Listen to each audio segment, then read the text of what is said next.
আকাশবাণী কলকাতা জেলার চিঠি পশ্চিম বর্ধমান থেকে লিখেছেন আমাদের সংবাদদাতা তনুশ্রী বন্দ্যোপাধ্যায়। পশ্চিম বর্ধমান জেলা জুড়ে সাড়ম্বরে মর্যাদার সঙ্গে পালিত হল ৭৫তম সাধারণতন্ত্র দিবস। আসানসোল পোলো ময়দানে সাধারণতন্ত্র দিবসে জাতীয় পতাকা উন্মোচন করেন জেলা শাসক এস পেন্নাবালাম। আসানসোল দুর্গাপুর পুলিশ কমিশনারের তরফে দেওয়া হয় গার্ড অফ অনার। বার্নপুর স্টেডিয়ামে ইসকো কারখানার তরফে আয়োজিত সাধারণতন্ত্র দিবসের অনুষ্ঠানে জাতীয় পতাকা উত্তোলন করেন কারখানার DIC BP Singh. Chittaranjan rail engine কারখানা ইসিএল সহ সরকারি বেসরকারি বিভিন্ন সংস্থার তরফে দিনটি যথাযথভাবে উদযাপিত হয়। দুর্গাপুরের সিটি সেন্টারের ময়দানে সাধারণতন্ত্র দিবস উপলক্ষে আয়োজিত অনুষ্ঠানে জাতীয় পতাকা উন্মোচন করেন মহকুমা শাসক সৌরভ চট্টোপাধ্যায়। প্রধানমন্ত্রীর পরীক্ষা পে চর্চা অনুষ্ঠান নিয়ে পশ্চিম বর্ধমান জেলার ছাত্রছাত্রী, শিক্ষক এবং অভিভাবকদের মধ্যে যথেষ্ট উৎসাহ নজরে এসেছে। অনেক স্কুলেই জায়ান্ট স্ক্রিনের মাধ্যমে প্রধানমন্ত্রীর অনুষ্ঠান সরাসরি দেখানোর ব্যবস্থা করা হয়েছিল।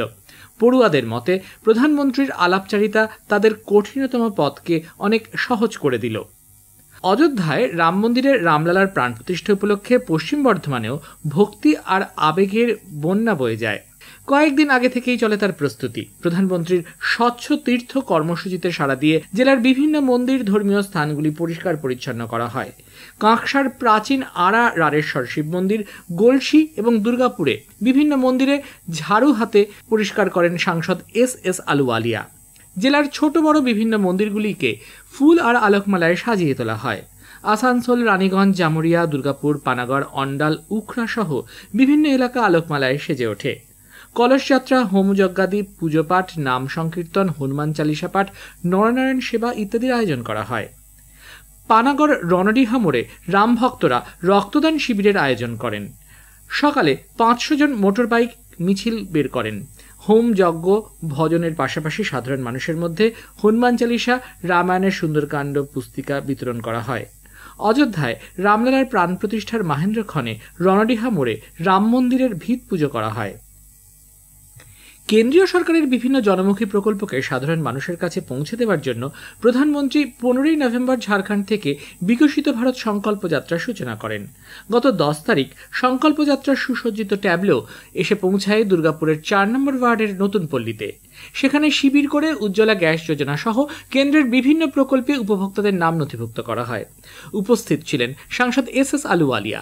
শিবিরে বিভিন্ন প্রকল্পে প্রায় ২০০০ জনের নাম নথিভুক্ত করা হয়। স্বামী বিবেকানন্দের জন্মদিন যুব দিবস হিসেবে নানা অনুষ্ঠানের মধ্য দিয়ে সাড়ম্বরে পালিত হল জেলায়। আসানসোলে রামকৃষ্ণ মিশন আশ্রমে ছিল দিনভর নানান উৎসব। নেতাজি সুভাষচন্দ্র বোসের ১২৭তম জন্মদিবসে তাঁকে শ্রদ্ধার সঙ্গে স্মরণ করল জেলাবাসী। নেতাজির মূর্তিতে মাল্যদান, প্রভাত ফেরি, গান, কবিতা, নেতাজির জীবন ও আদর্শ নিয়ে আলোচনা, জেলা জুড়ে নানান কর্মসূচির মাধ্যমে দিনটি উদযাপিত হয়।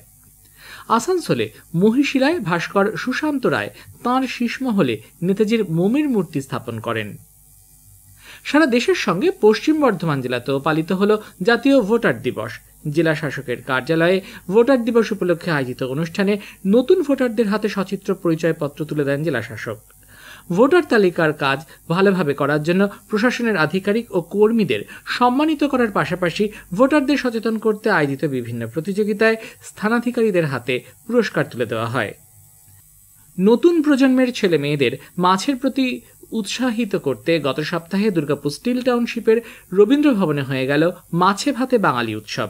এদিকে আসানসোলের ইসমাইলে চলছে ৭ দিনের সবলা মেলা। বিভিন্ন স্বনির্ভর গোষ্ঠীর হাতে তৈরি নানান সামগ্রী প্রায় ৫০টি স্টল রাখা হয়েছে এখানে। প্রতিদিন মেলায় বিপুল জনসমাগম হচ্ছে। জেলার চিঠি শেষ হলো। পশ্চিম বর্ধমান থেকে লিখেছেন আমাদের সংবাদদাতা তনুশ্রী বন্দ্যোপাধ্যায়।